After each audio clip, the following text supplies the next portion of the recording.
Assalamualaikum warahmatullahi wabarakatuh. Alhamdulillahirabbil alamin wal aqibatu lil muttaqin wala udwana illa 'alal zalimin. Asyhadu an la ilaha illallah wahdahu la syarikalah wa asyhadu anna Muhammadan abduhu wa rasuluh la nabiyya ba'dah. Allahumma salli wa sallim ala sayyidina wa habibina wa maulana Muhammad wa ala alihi wa sahbihi ajma'in, amma ba'du. Hadirin hadirat para jamaah rahimakumullah. Pada kesempatan ini judul materi adalah hukum sumpah dan nazar. Kita ambilkan dari kitab Al-Wajiz fi Fiqh Sunnah tentang definisi sumpah.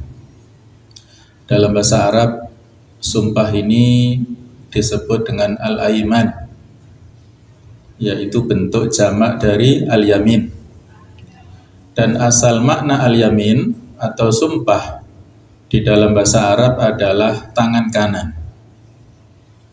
Hal ini dikarenakan ketika dulu orang-orang Arab mereka bersumpah, mereka saling memegangi tangan yang lain. Adapun secara syarak, sumpah ini berarti menguatkan sesuatu dengan menyebut nama atau sifat Allah Subhanahu wa taala. Ta'kidul amri bi dzikri ismillahi subhanahu au sifatin min sifatihil ula. Kalau ada seseorang untuk menguatkan berita, informasi, menguatkan apa yang dia sampaikan, maka dia mengatakan wallahi atau demi Allah. Nah, itulah realisasi atau bentuk daripada sumpah. Nah, jemaah sekalian, tentang sahnya sumpah ini, sumpah tidak sah kecuali dengan menyebut nama Allah Subhanahu wa taala atau salah satu nama dari nama-namanya atau satu sifat dari sifat-sifatnya. Allah memiliki al-asmaul husna, nama-nama yang bagus, nama-nama yang indah, dan memiliki sifat-sifat yang tinggi. Nama Allah dan sifat-sifatnya ini ditetapkan sesuai dengan apa yang ada dalam Al-Quran atau apa yang ada dalam hadits nabawi. Walillahil asma'ul husna fad'uhu biha. Allah memiliki nama-nama yang indah, maka hendaklah kalian menjadikannya sebagai doa, permohonan kepada Allah Ta'ala. Dan nama-nama Allah yang indah ini tidak terbatas hanya 99. Lillahi tis'atun wa tis'una isman. Allah memiliki 99 nama, tetapi ini bukan pembatasan. Ada nama-nama lain yang tidak disebutkan ya secara eksplisit, tetapi kemudian diredaksikan oleh hadits nabawi. Ya, misalnya yang disebut dengan Ismullahil A'zam, nama Allah yang agung. Ketika ada seorang sahabat yang berdoa yang diambil dari surah Al-Ikhlas. Allahumma inni as'aluka bi anni asyhadu annaka antallah la ilaha illa anta al-ahadus samad alladzi lam yalid wa lam yulad wa lam yakul lahu kufuwan ahad. Itu kan ada di surah Al-Ikhlas. Maka Nabi mengatakan, sungguh orang ini telah berdoa dengan nama Allah yang agung, yang apabila Allah diminta dengan nama Allah itu, maka Allah akan mengabulkan apa yang dimintanya. Nah, jadi itu kan panjang ya. Jadi kalau kita bersumpah, maka cukup dengan nama Allah, wallahi atau war-Rahman, war-Rahim, ya, nama-nama yang itu milik Allah Ta'ala. Dari Abdullah bin Umar radhiyallahu anhuma bahwasanya Rasulullah SAW melihat Umar bin Khattab radhiyallahu anhu sedang berjalan dengan kendaraannya. bersumpah dengan nama ayahnya. Kemudian beliau sallallahu alaihi wasallam bersabda, ala innallaha yanhakum an tahlifu bi abaikum. Ketahuilah sesungguhnya Allah melarang kalian bersumpah dengan nama ayah-ayah kalian. Man kana halifan falyahlif billahi aw liyasmut. Barang siapa yang bersumpah hendaklah dengan nama Allah, atau kalau tidak ya diam. Muttafaqun alaih. Tidak boleh bersumpah atas nama makhluk, apakah ayahnya, kakeknya, ataupun kiainya, gurunya, tidak boleh. Sumpah itu harus atas nama Allah Ta'ala. Hanya Allah yang punya hak untuk bersumpah atas nama makhluknya, yang di Al-Quran banyak sekali. Kemudian, jamaah sekalian, sumpah dengan selain Allah Ta'ala, ini para ulama mengkategorikan sebagai sebuah kesyirikan. Dari Ibnu Umar radhiyallahu anhu ia berkata, aku mendengar Rasulullah SAW bersabda, man halafa bi ghairillahi faqad kafara aw asyraka. Barang siapa yang bersumpah dengan selain Allah, maka ia telah kafir atau syirik. Hadis riwayat Bukhari. Jadi hukumnya berat apabila kita bersumpah atas nama selain Allah. Walaupun sebagian ulama mengatakan sumpah atas nama selain Allah ini tidak sampai kepada syirik akbar ya, tetapi masuk pada syirik yang khafi atau syirik yang samar. Tergantung pada niatnya. Kalau dia niatnya tidak sengaja atau tidak tahu ya syirik khafi. Tapi kalau niatnya dia faham dan dia tahu dan dia sengaja dan menyamakan kedudukan makhluk yang dia sumpahi dengan kedudukan Allah, nah itu yang masuk dalam kategori yang syirik akbar ya. Dan dari Abu Hurairah radhiyallahu anhu ia berkata, Rasulullah SAW bersabda, man halafa minkum faqala fi halfihi bi billata falyakul la ilaha illallah. Barang siapa di antara kalian yang berkata ketika bersumpah demi Lata, jadi kalau dalam bahasa Arab demi itu bisa menggunakan wawu, wallahi misalnya, atau billahi, atau dengan huruf ta, tallahi begitu. Jadi kalau di sini contohnya billata. Lata ini nama berhala yang dipuja-puja pada saat itu ya oleh orang-orang kafir Quraisy, yang merupakan ya semacam tahrif atau pelesetan dari kata-kata al-ilah.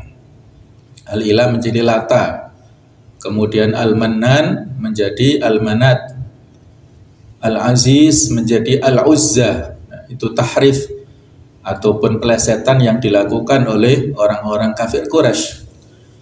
Kalau dia bersumpah dengan nama tersebut, falyakul, maka hendaklah dia ganti la ilaha illallah. Dia ucapkan la ilaha illallah, tidak ada ilah, zat yang patut disembah dengan benar kecuali Allah. Wa man qala li sahibihi ta'ala, barang siapa yang berkata kepada temannya, kemarilah, aku akan bertaruh untukmu, maka hendaklah dia bersedekah. Hadis muttafaqun alaih. Nah, kemudian para ulama mengklasifikasikan ada 3 macam sumpah yang masing-masing ini memiliki hukum tersendiri yang berbeda antara satu dengan yang lain.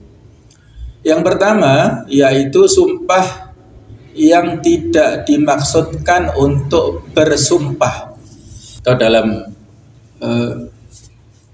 bahasa fikih al-yaminul lahu, jadi sumpah yang main-main, sumpah yang bermaksud bercanda ya, tidak serius.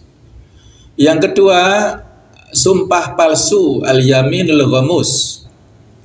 Biasanya ini pada proses peradilan ya, dia kesaksian palsu sehingga untuk menguatkannya dia perlu bersumpah. Yang ketiga, sumpah yang disengaja atau al-yaminul munaqadah. sumpah yang memang betul-betul diniati oleh pelakunya, oleh orang yang bersumpah itu.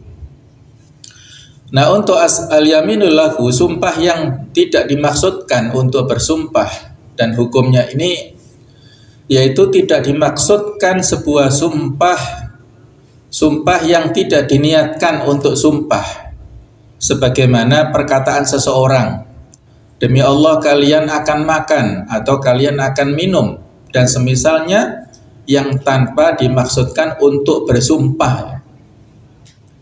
Biasanya orang-orang Arab ya, kalau kita berinteraksi dengan mereka itu dikit-dikit wallahi. Jadi kata-kata wallahi versi orang Arab sehari-hari itu bukan memiliki maksud sumpah, tapi memang ya redaksi kebiasaannya seperti itu.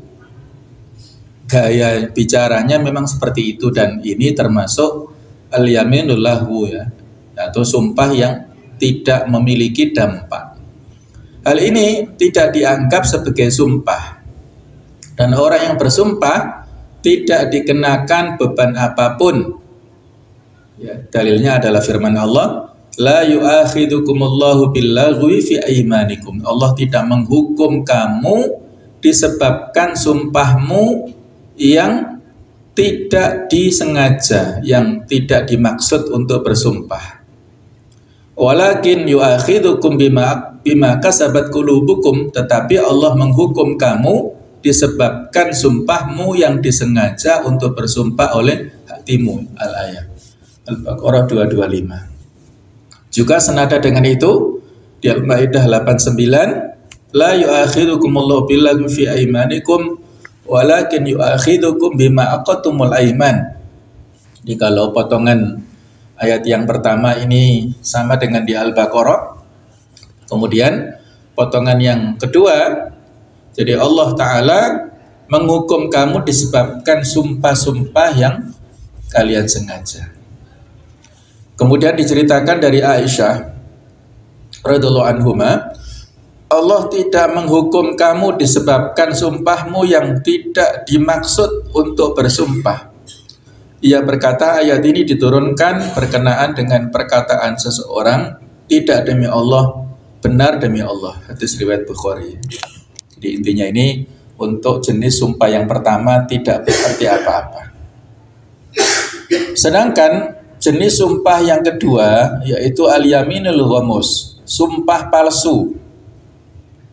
Nah, sumpah palsu dan hukumnya ini yaitu dengannya hak seseorang bisa terambil, atau sumpah yang dimaksudkan untuk berbuat kecurangan ataupun pengkhianatan ya, dinamakan dengan al-yaminul ghamus karena sumpah ini menjerumuskan orang yang bersumpah ke dalam dosa, kemudian ke dalam neraka.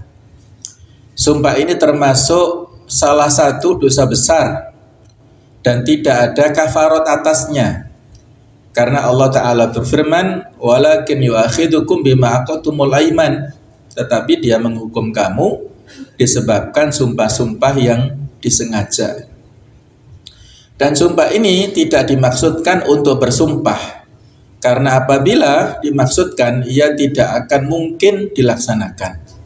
Dan pada dasarnya sumpah ini tidak akan pernah mendatangkan kebaikan. Ini diceritakan di surah An-Nahl 94. Wala tattakhidhu aymanakum takhalam bainakum. Dan janganlah kamu jadikan sumpah-sumpahmu sebagai alat penipu di antaramu. Fatazilla qadamum ba'da thubutiha, sehingga menyebabkan tergelincir kakimu sesudah kokoh tegaknya. Wa taduqu su'a bima sadattum an sabilillah, dan kamu rasakan kemelaratan di dunia karena kamu menghalangi manusia dari jalan Allah. Walakum adzabun adzim, dan bagimu azab yang pedih. Jadi Allah Ta'ala memberikan ancaman yang berat kepada orang-orang yang bersumpah, tetapi isinya adalah sumpah yang palsu atau sumpah yang berdusta ini. At-Tabari rahimahullah berkata, makna dari ayat tersebut di atas adalah janganlah kalian jadikan sumpah-sumpah kalian yang telah kalian ucapkan sebagai pengkhianatan dan tipu daya untuk tidak memenuhi janji kepada orang yang telah kalian janjikan, supaya mereka merasa tenang kepada kalian, padahal kalian menyembunyikan pengkhianatan terhadap mereka. Jadi misalnya ada kerjasama antara dua orang dalam hal bisnis misalnya, kemudian pihak yang memberikan uang ataupun modal telah memberikan kepada orang yang dimodali, tetapi tidak ada buktinya, tidak ada hitam di atas putih. Nah, ternyata mendapatkan kerugian. Nah, kemudian pemodal menagih kepada yang usaha, sementara yang usaha tidak mengakui bahwasanya modal yang diputar itu adalah dari pemodalnya, dan dia bersumpah, wallahi demi Allah saya tidak menerima modal apapun misalnya. Nah, ini hati-hati ya, itu disebut al-yaminul ghamus, sumpah yang isinya itu adalah kepalsuan. Atau misalnya di dalam sebuah proses peradilan ya, ada saksi yang didatangkan, dia untuk menguatkan kesaksiannya kepada hakim menyampaikan tidak sesuai dengan fakta. Demi Allah saya tidak melihatnya misalnya, sehingga bisa meringankan kepada terdakwa. Nah, itulah contoh-contoh ya yang disertakan oleh Rasulullah dalam hadis al-kabairu al-isyraku billah wa huququl walidain wa qatlun nafsi wal yaminul ghamus. Jadi inilah dosa-dosa besar, yaitu berbuat syirik kepada Allah, kemudian durhaka kepada kedua orang tua, kemudian membunuh jiwa tanpa ada alasan yang benar, dan kemudian sumpah palsu. Hadis riwayat Bukhari. Kemudian jamaah sekalian, di hadis lain, khamsun laisa lahunna kafaratun. Ada 5 hal yang tidak ada tebusannya, karena memang berat konsekuensinya, tidak bisa ditebus di dunia, nanti baru ada hukuman yang berat di akhirat, yaitu asyirku billahi azza wa jalla, menyekutukan Allah, wa qatlun nafsi bighairi haq, membunuh jiwa tanpa memiliki alasan, au nahbu mu'minin, atau merampas hak seorang mukmin, awil firar yaumaz zahf, ataupun lari dari peperangan pada saat perang berkecamuk. Kemudian yang terakhir au yamin sabirah, yaitu sumpah palsu, kemudian yaqtatu biha malan bi ghairi haqqin, yang dengannya dia memperoleh harta yang bukan dengan haknya ya, bukan haknya tapi dia paksakan dengan sumpah palsunya. Jadi inilah ada 5 poin ya, 5 hal yang termasuk al-kabair, dan al-kabair ini dosa besar, bukan hanya 5 tetapi ada lagi yang banyak. Setiap dosa-dosa yang mendapatkan ancaman secara tertulis, baik itu oleh ayat Al-Quran ataupun hadis, maka itu disebut dosa besar ya, atau al-kabira ataupun al-kabair. Jadi merampas hak seorang mukmin yang bukan hak kita tetapi kita ambil ya dengan tanpa izin, itu termasuk dosa besar. Nah, kemudian yang menjadi pembahasan kita di sini adalah sumpah yang disengaja, al-yaminul munaqadah. Jadi sumpah yang disengaja dan hukumnya. Sumpah yang disengaja adalah sumpah yang dimaksudkan oleh seseorang dan ditujukan untuk itu sebagai penguat dalam melakukan atau meninggalkan sesuatu. Apabila sumpahnya mengandung kebajikan, maka tidak apa-apa. Dan apabila ia menggugurkannya, maka ia wajib membayar kafarat ataupun tebusan ataupun denda ya. Berdasarkan firman Allah yang sudah kita baca di Al-Baqarah 225 tadi, walakin yu'akhidukum bima kasabat qulubukum. Allah menghukum kalian disebabkan oleh sumpah yang kalian sengaja oleh hati kalian, atau Al-Maidah 89 tadi. Nah, jemaah sekalian, sumpah ini harus didasarkan pada niat. Harus ada niat daripada orang yang bersumpah. Sebagaimana yang disampaikan dari Umar bin Khattab radhiyallahu anhu, beliau berkata, hadis yang sangat populer ya, innamal a'malu binniyat, sesungguhnya seluruh amal kita itu tergantung kepada niatnya. Barang siapa bersumpah atas sesuatu namun ia menyembunyikan hal lain, maka yang menjadi tolak ukur adalah niatnya, bukan lafadznya. Dari sisi hukum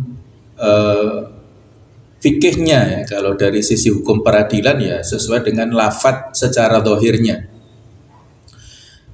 Diceritakan dari Suwaid ibnu Handalah, ia berkata, kami keluar untuk menemui Rasulullah SAW, dan di antara kami ada Wa'il bin Hujr. Kemudian ada musuhnya yang menginginkan untuk menawannya, namun orang-orang enggan untuk bersumpah. Lalu aku bersumpah bahwasanya ia adalah saudaraku. Lalu musuhnya melepaskannya. Kami mendatangi Rasulullah SAW dan aku memberitahukan beliau bahwa mereka enggan untuk bersumpah, dan aku bersumpah bahwasanya ia adalah saudaraku. Lalu beliau bersabda bahwasanya kamu benar ya, sodaqta, al-muslimu akhul muslim. Seorang muslim itu adalah saudara muslim yang lainnya. Yang ini kalau dalam bahasanya adalah disebut dengan tauriyah atau alibi ya. Yang dengan itulah maka akan bisa memberikan perlindungan kepada saudara muslim yang lain. Jadi kalau alibi ini niatnya tujuannya baik ya boleh saja. Seperti misalnya kasus pada saat Nabi Ibrahim alaihissalam bersama dengan istrinya yaitu Sarah masuk ke Mesir. Kemudian dicegat oleh para penjaga di perbatasan dan ditanyakan siapa orang ini, wanita ini. Nabi Ibrahim kalau dia mengatakan dia adalah istriku, maka ya akan memberikan bahaya kepada Nabi Ibrahim, dan istrinya juga akan diambil. Tetapi kemudian Nabi Ibrahim mengatakan hati ukhti, ini saudariku. Mungkin mirip seperti ini ya. Jadi walaupun istrinya tetapi saudari, karena innamal mu'minuna ikhwah, sesama muslim ataupun muslimah adalah saudara. Nah, itu akhirnya bisa lolos dari penjagaan tersebut walaupun pada saat berada di sana mendapatkan ini cobaan ya. Sarah ini mau didekati beberapa kali oleh Raja Mesir ya, tetapi Allah Ta'ala memberikan penjagaan kepada Sarah dan akhirnya Ibrahim dilepaskan, bahkan diberikan hadiah berupa Hajar ya, seorang wanita yang masih keturunan bangsawan di Mesir. Nah, cuma sekalian, sumpah ini tergantung pada niat orang yang bersumpah. Apabila ia tidak diminta untuk bersumpah, tetapi apabila seseorang diminta untuk bersumpah, maka hukum sumpah tergantung pada niat orang yang meminta. Nah, ini ya bedanya. Nabi bersabda bahwasanya innamal yamin ala niyatil mustahlif. Sesungguhnya sumpah itu tergantung pada niat orang yang memintanya. Dan juga beliau menyampaikan dalam sabdanya, yaminuka ala ma yusaddiquka bihi sahibuka. Sumpahmu itu didasarkan pada apa yang membuat temanmu mempercayainya. Itu riwayat Muslim ya. Nah, kemudian sumpah ini tidak batal karena lupa atau salah. Barang siapa bersumpah untuk tidak melakukan sesuatu, lalu ia melakukannya kembali karena lupa atau salah, maka ia tidak membatalkan sumpahnya. Hal ini berdasarkan firman Allah, ayat yang diajarkan ya kepada Rasulullah dan kepada kita semuanya ya, doa Rabbana la tu'akhidna in nasina aw akhtana. Mereka berdoa, wahai Rabb kami, janganlah engkau hukum kami jika kami lupa atau kami bersalah. Dan dalam hadis disebutkan Allah menjawab dengan kata-kata iya, artinya Allah merestui, memberikan persetujuan terhadap doa yang kita ucapkan. Allah Maha Pengasih, Maha Penyayang kepada kita. Kalau kita lupa atau salah atau tidak sengaja, kemudian kita bertaubat, maka Allah menerima taubat kita itu. Nah, pengecualian di dalam bersumpah, barang siapa bersumpah dan mengatakan insya Allah apabila Allah berkehendak, maka ia telah mengecualikannya dan tidak perlu ada pembatalan sumpah tersebut. Hal ini berdasarkan sebuah riwayat hadis ya. Nabi menyampaikan kisah yang terjadi pada Nabi Sulaiman bin Daud alaihi wassalam. Jadi suatu saat Nabi Sulaiman ini bersumpah, sungguh malam ini aku akan menyetubui 70 orang istriku yang setiap dari mereka akan melahirkan seorang anak yang kelak akan berperang di jalan Allah. Lalu seorang temannya atau seorang raja berkata, katakanlah insya Allah. Namun ia tidak mengatakannya dan lupa. Maka tidak ada satupun dari istri-istrinya itu yang mengandung kecuali seorang yang melahirkan anak tetapi anaknya tidak sempurna. Jadi inilah pentingnya apabila kita berazam, berkeinginan untuk melakukan segala sesuatu, maka harus kita barengi dengan kata-kata insya Allah. Tidak ada daya dan upaya dari kita kecuali atas kehendak Allah ya, apabila Allah berkehendak. Kemudian Nabi mengatakan, walau qala insyaallah lam yahnas wa kana tarokan lahu fi hajatihi. Seandainya ia mengucapkan insyaallah, niscaya ucapannya itu bisa menjadi penyebab terkabulnya keinginannya. Muttafaqun alaih. Ya. Jadi Nabi Sulaiman kita kenal memiliki kekuatan yang luar biasa. Ya, tentang jumlah istrinya ini tidak perlu diperdebatkan ya, karena memang belum atau syariatnya itu pada syar'u man qablana, ya, syariat sebelum kita yang berlaku adalah syariat Nabi Muhammad ya, yang diberlakukan kepada para sahabat. Dari Ibnu Umar ia berkata, Rasulullah bersabda, man halafa wastafna insya'a raja'a wa insya'a taraka ghairu hanif. Barang siapa yang bersumpah dan mengecualikannya, maka apabila ia menghendaki, ia boleh mencabutnya atau meninggalkannya tanpa membatalkan. Jadi tidak perlu kafarat ya kalau istifna ini. Ini sebagaimana yang disampaikan oleh Ibnu Qudamah dalam kitab Al-Mughni. Beliau mengatakan, idza halafa faqala insyaallah taala fa insya'a fa'ala wa insya'a taraka wala kafarata alaihi. Apabila seseorang bersumpah kemudian dia berkata insyaallah, jika mau dia kerjakan silahkan, jika mau dia tinggalkan dan tidak ada kafarat atasnya. Berdasarkan hadis Nabi, man halafa faqala insyaallah faqad istafna. Barang siapa yang bersumpah dan mengatakan insyaallah, maka dia telah mengecualikan. Apa makna istafna di situ? Fala hamsa alaihi, tidak ada pelanggaran.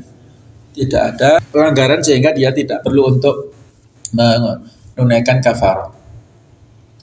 Kemudian jemaah sekalian, seseorang yang telah bersumpah atas sesuatu, namun ia melihat ada hal lain yang lebih baik, maka dalam hal ini hendaklah dia melakukan yang lebih baik.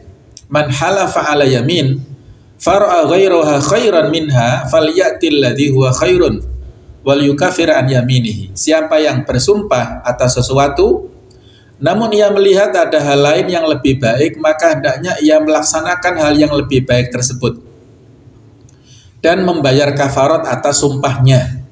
Jadi menggugurkan sumpah yang pertama, kemudian dia lakukan yang lebih baik.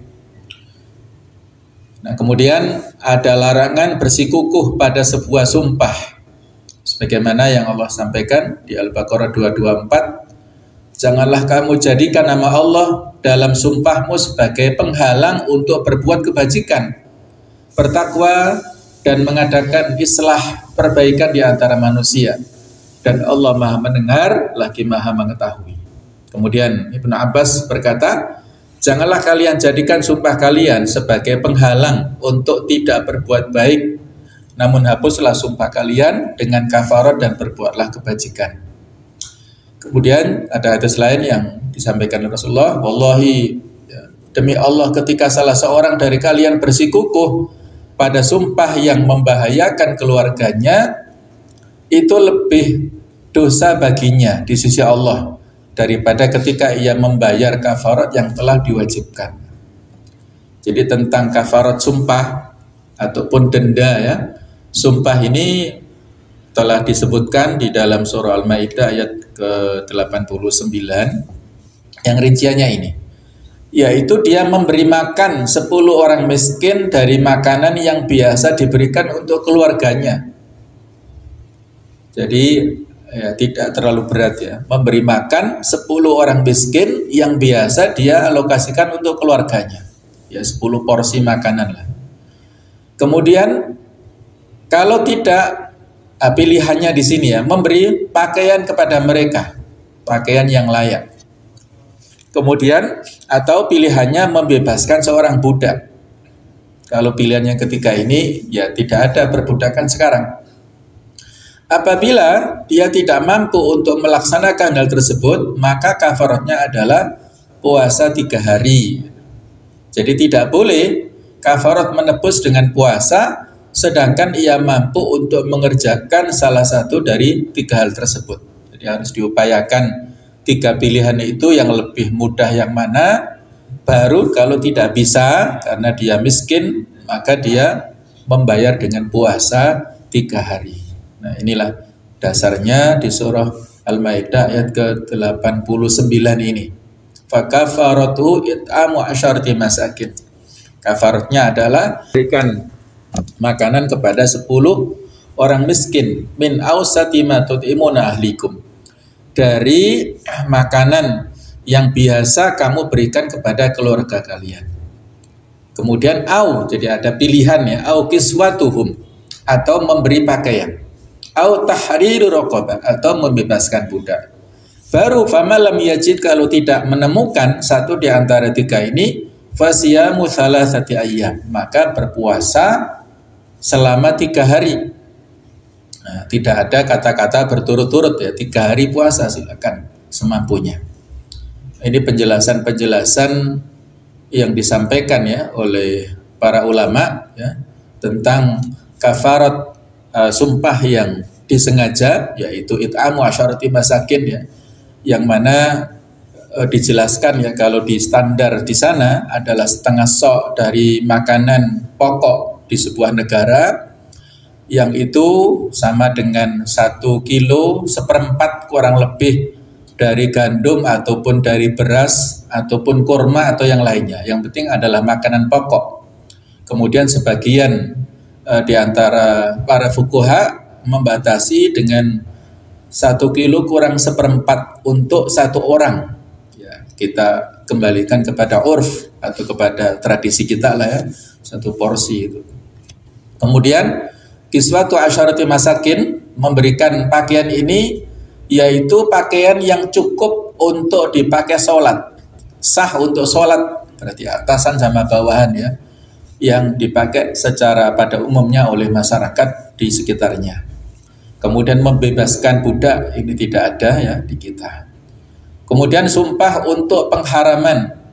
Barang siapa berkata, makananku adalah haram bagiku, atau haram hukumnya bagiku memasuki rumah si fulan dan yang semisalnya, maka perkataan tersebut tidaklah menjadikan hal-hal tersebut menjadi haram. Ini pernah terjadi pada zaman Rasulullah SAW pada saat ada fenomena kecemburuan ya di antara istri beliau yang menyebabkan latar belakang turunnya surah Tahrim ayat pertama dan kedua ini. Jadi kisahnya ada semacam kalau bisa kita bilang kerjasama ya antara Aisyah dan Hafsah. Jadi saat itu Rasulullah SAW menginap dan meminum madu di rumah Zainab binti Jahsh. Kemudian kata Aisyah, aku dan Hafsah bersepakat apabila beliau ke rumah salah satu dari kami, ia akan mengatakan, apakah engkau makan maghofir atau buah yang berbau kurang sedap? Sesungguhnya aku mencium bau maghofir darimu. Maka Rasulullah menjawab, tidak, namun aku tadi minum madu di rumah Zainab binti Jahsh dan aku tidak akan mengulanginya lagi, dan aku telah bersumpah janganlah engkau beritahu kepada siapapun ya. Jadi ini seorang Rasulullah yang sekaligus manusia biasa dalam rangka untuk memberikan keridhaan kepada Aisyah ataupun kepada Hafsah ini, beliau tidak mau lagi meminum madu ya, yang akan menjadikan kecemburuan kepada istri yang lain.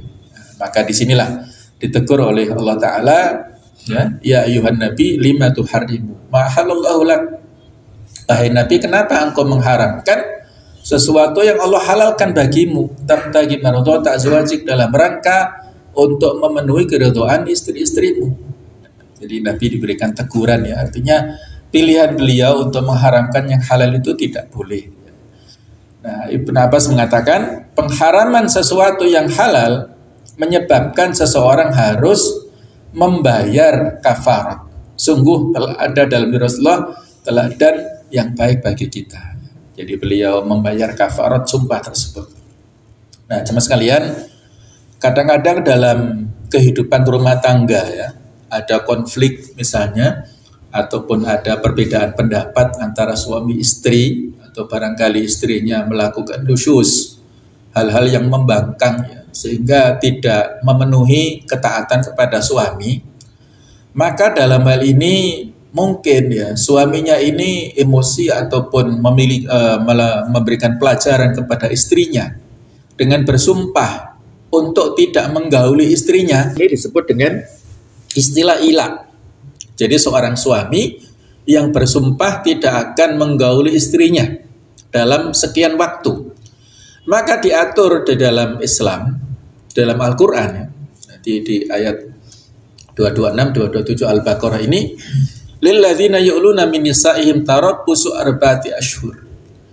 Laki-laki, para suami yang bersumpah tidak mencampuri istrinya, maka jeda waktunya, toleransinya itu 4 bulan. Fa in fa'u fa innallaha ghafurur rahim. Kalau mereka kembali, artinya mencampuri istrinya, maka Allah Maha Pengampun lagi Maha Penyayang. Wa in azamu talaq fa innallaha sami'un alim.